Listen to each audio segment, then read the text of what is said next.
cuánta vida tienes en caso de que pase algo. Es que Fernando, si uno no entiende que el fondo de emergencia, pues es un seguro, es una parte de la seguridad, de la tranquilidad financiera, todo lo que hemos conversado, pues entonces hagámoslo a la inversa.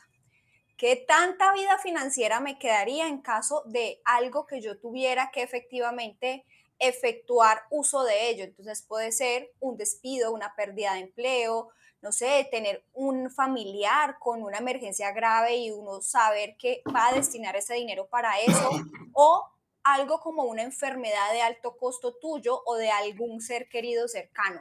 ¿Cuántos meses de vida financiera tienes para ello? Y sabes que me quiero como apalancar de una fórmula que usan todas las compañías para hablar de un término que se llama liquidez y pocas veces lo aplicamos a nuestra economía. ¿Sabes cómo es esa fórmula o te la digo desde cero? No, no, no, explique, compártela, porque la verdad la experta eres tú. Bueno, entonces vamos a hablar de una fórmula básica de liquidez. Cualquier financiero, cualquier empresa la usa y es que escoger esos activos de corto plazo, activos líquidos, activos que fácilmente se pueden convertir en dinero y dividirlo sobre mis gastos y mis pasivos de corto plazo. Entonces me explico, yo quiero que hagas lo siguiente y empieces a pensar en tu economía y decir, bueno, ¿yo qué tengo de ahorros? Fondo de emergencia, inversiones que pueda liquidar y que eso me generen. Y cuando hablo de corto plazo, voy a hablar de máximo un año y entonces voy a sumar mis ahorros si tengo fondo de emergencia, que tengo para construir cash. Y por otro lado, voy a sumar cuántos gastos recurrentes en el mes yo tengo, por así decirlo, y cuánto es mi conjunto de deudas mes a mes, lo que yo pago en esas cuotas, y voy a hacer una división. Entonces, ¿ahí qué puede pasar?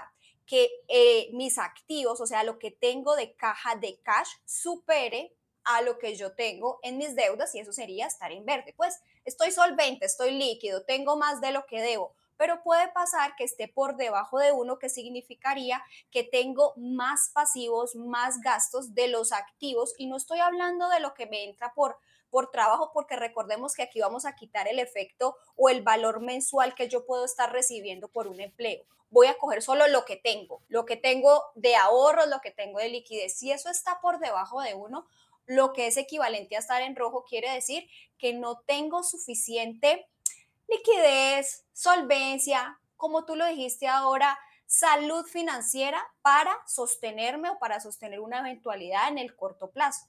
¿Te parece importante ese indicador, Fernando, en la economía personal?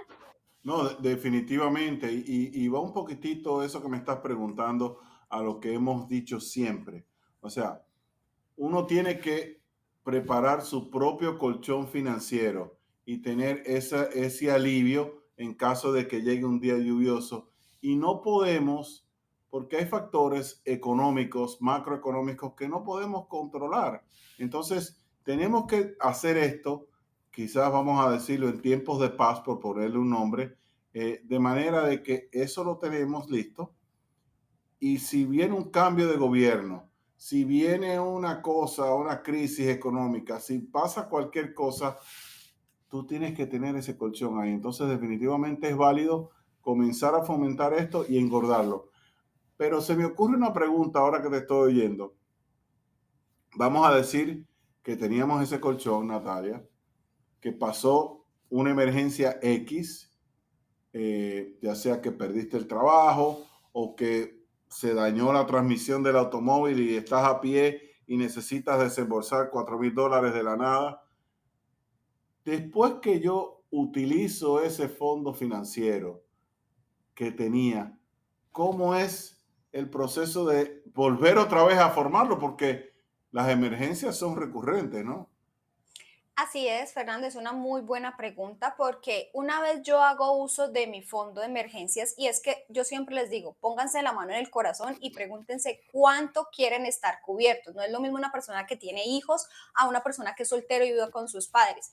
Pero si llegas a bajarte de ese nivel, en vez de seguir, por decir algo, si tú eres de los que invierten mes a mes o tú eres de los que viaja mucho, es bueno que recuperes ese mínimo viable, llamémoslo así, de tranquilidad, de seguridad, para que en otra oportunidad no tengas que estar sin el fondo. Y hay un error muy común que comete la gente y es que mide la solvencia económica por el número de cuentas que pudo pagar al finalizar el mes. Si yo digo que veo mis números al final de mes y está en cero, estoy tranquilo, pero yo digo, eso lo haces porque afortunadamente puede que tengas un ingreso recurrente, pero si no lo tienes, si tú no tienes nada de ahorro para solventar ni siquiera un mes de vida financiero, entonces es hora de que construyas ese fondo, de que empieces a mirar cómo sería el sobrevivir por tus medios sin usar la tarjeta de crédito, que es lo que mucha gente diría, en caso de no tener esos ingresos. Y en caso, para responder, terminar tu pregunta, me voy bajando de ese nivel,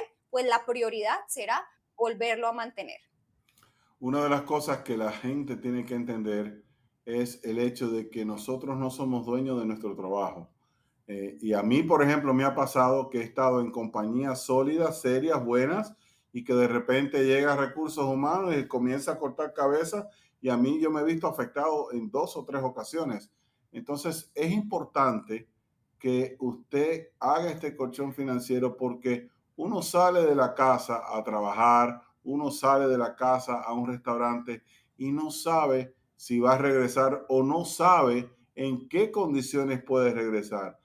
Porque la vida le cambia a cualquier persona en un segundo y entonces usted puede que se sienta 100% seguro en su trabajo y de repente cambia el dueño, hay un recorte de personal y usted es afectado y por eso es que usted tiene que estar preparado. Si dura 20 años y no toca ese dinero, siéntase bien, lo tiene ahí por si acaso.